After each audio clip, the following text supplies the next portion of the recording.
హిందుత్వం మీద ఒక నెగెటివ్ క్యాంపెయిన్ భారీ ఎత్తున చేసేసి, ఆ పైన దాంట్లో అసలు నిజాలు ప్రజలకి తెలియగానే దాచేయడం. లేదంటే అదే చెడు ప్రచారాన్ని కొనసాగించడం. సతీ సహగమనం గనక పాత రోజుల్లో రెగ్యులర్‌గా జరిగితే అసలు ఆడాళ్ళు ఎవరు బతికుండేవాళ్ళు? రాముడికి ఆహ్, తల్లయినటువంటి ఎవరైతే ముగ్గురు తల్లులు రాముడు, లక్ష్మణుడు, భరత శత్రుఘ్నులకి తల్లులు ఎవరైతే ఉన్నారో, ఆ ముగ్గురు తల్లుల్లో చనిపోయిందెవరు? సతీ సహగమనం ఎవరు చేశారు మరి?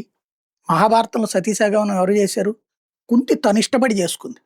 కానీ ఆహ్, ఏది మాద్రి. కుంతి మరి కాపాడింది కదా! బతికినే ఉంది గదా! ఆ రోజుల్లో ఆత్మాహుతి చేసుకున్న దాన్ని తీసుకొచ్చి, ఈ సతీ సహగమనం కాన్సెప్ట్‌ని తీసుకొచ్చి హిందుత్వం మీద ఎట్లాంటి నెగెటివ్ అయితే సృష్టించుకొచ్చారో, అదే విధమైనటువంటిది ఇక్కడ ధర్మశాల. ఒక నెగెటివ్ సృష్టి. అక్కడ అమ్మాయిలు చచ్చిపోయారు. అదిగో ఆవిడెవరో రిపోర్టర్ చచ్చిపోతే, ఆవిడ ఈ రహస్యాలు వెలికితీస్తోందని ఆవిడని చంపేశారు. హిందుత్వ శక్తులు చంపేశారు. హిందుత్వ శక్తులు చంపేస్తే ఈ దేశంలో సోషల్ మీడియాలో దిక్కుమాలిన పోస్టులు పెట్టే కమ్యూనిస్ట్ ఒక్కడు కూడా బతకడు. పొడిచి పొడిచి చంపుతారు. కానీ చేయట్లేదే. హిందువులు దుర్భాషలు ఎదుర్కొంటున్నారు, అవమానాలు ఎదుర్కొంటున్నారు, తప్పుడు ప్రచారాలు ఎదుర్కొంటున్నారు తప్పించి ఎవరిని చంపట్లేదు.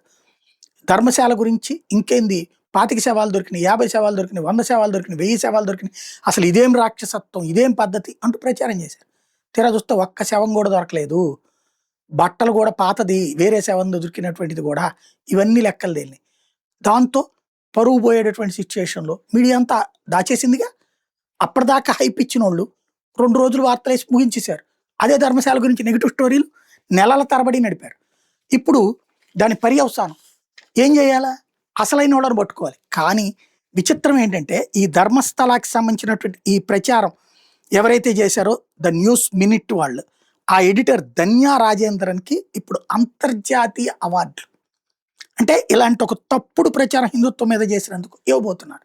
దాన్ని బట్టి భారతీయులు అర్థం చేసుకోవాలి ఏం జరుగుతుందో.